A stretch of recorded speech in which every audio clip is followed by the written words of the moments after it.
আচ্ছা বলুন তো, আপনার দৈনন্দিন কাজের পাশাপাশি যদি একটি বাড়তি আয়ের ব্যবস্থা থাকে তবে কেমন হয়? অথবা পরিবারের সবাই যদি বিভিন্ন কাজে নিজেদের যুক্ত রাখতে পারেন তাহলেই বা কেমন হয়? এমন প্রশ্ন এবং এর উত্তর নিয়েই আমাদের আজকের এই ভিডিও। ঠাকুরগাঁয়ের বালিয়াডাঙ্গি নিবাসী জনাব মোহাম্মদ আলমগীর ইসলাম পেশায় একজন রাজমিস্ত্রি। নিজের সততা আর পরিশ্রমের মিশেলে গড়ে তোলেন অন্যের বাড়িঘর। আজ কিছুটা বাড়তি আয়ের আশায় নতুন ব্যবসার চিন্তাকে আরও প্রসারিত করতে ছুটে এসেছেন সোর্স অফ অ্যাগ্রোর অফিসে। নিয়েছেন 3 মাথা ম্যাজিক মেশিন। আমার নাম হচ্ছে আলমগীর ইসলাম, বালিয়াডাঙ্গি থানা, ঠাকুরগাঁ জেলা। তো আমি ভিডিও দেখতাম কিছুদিন, প্রায় 1-1.5 মাস থেকে। দেখার পর থেকে আমি নিজে নিজে ভাবনা করি, চিন্তা করি যে এই জিনিসটা নিয়ে যদি আমি কিছু লাভবান হতে পারি, তার জন্য আর কি ভিডিও দেখে শুনে তারপর এখানে আসলাম। এমনিতে আমি রাজমিস্ত্রি কাজ করি, ওটা পাশাপাশি ওটাও করব।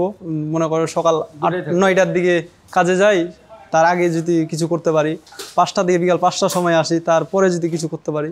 3 মাথা ম্যাজিক মেশিন কাজটা, এটা ধান ভাঙানো যায়, হলুদ মরিচ করা যায়, ভিজা আটা, শুকনো আটা, সুজি, এটা সব কিছু দেখাই দিল, কিভাবে ভাঙতে হয়, কিভাবে কি করতে হয়, সব কিছু দেখাই দিল। কৃষিতে নতুন কিছু উদ্ভাবন, উদ্যোগী তরুণের স্বপ্ন পূরণ। কৃষিতে নতুন কিছু উদ্ভাবন, উদ্যোগী তরুণের স্বপ্ন পূরণ।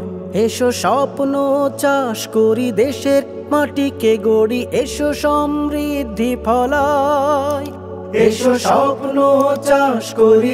আমার ভাতিজা, আমার বাসা ওখানে ছিল, এখন আমি বর্তমানে গাবতলীতে থাকি। গাবতলীতে থাকার পরে ভাইস্তা আমাকে ফোন করে বললো কি যে ওরকম একটা মেশিন নেবো, 3 মাথা মেশিন, তখন ওখানে যাওয়া লাগবে। তো সেখান থেকে কথাবার্তা শুনে বুঝে পড়ে তারপরে এখানে এসে এখন ক্রয় করছি। এলাকায় এরকম মেশিন না, এলাকায় নাই, এরকম কোনো মেশিন নেই, এমনি আছে ওগুলো।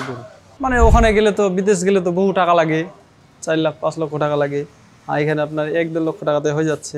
পাশাপাশি বাসায়ও থাকতে পারছি, বাসায় রাজমিস্ত্রিও কাজ করতে পারছি, এটাও করতে পারছি। তার জন্য জিনিসটা একবার আসবে, একবার আসে দেখলে তো দেখবে যে হ্যাঁ ভালো, তখন উনি আরেকজনকে বলবে যে হ্যাঁ ভালো, যাই ওনার কাছে, নিয়ে যায় ওর কাছ থেকে। এটাই তো বহুত রকম মেশিন আছে, খড়কাটা মেশিন আছে, বহুত রকম মেশিন আছে। যদি ওটা যদি ভালো মতো যদি চালাইতে পারি, আল্লাহ যদি সহায় থাকে, যদি পারি তাও নিয়ে যাব। আসলে আমরা সবাই কম বেশি নিজের পরিবারের ভবিষ্যৎ ও অর্থনৈতিক সচ্ছলতা নিয়ে ভাবি, এমনটা এই আলমগীর সাহেবও ভেবেছেন। তাই তো কিছুটা বাড়তি আয়, কিছুটা নির্ভরতার আশায় নিয়েছেন এই ম্যাজিক মেশিন। আমরাও বিশ্বাস করি আলমগীর সাহেবদের মতো এই মানুষদের আশা বিফলে যায় না, কারণ লক্ষ্য যেখানে অটুট, বিজয় সেখানে সুনিশ্চিত।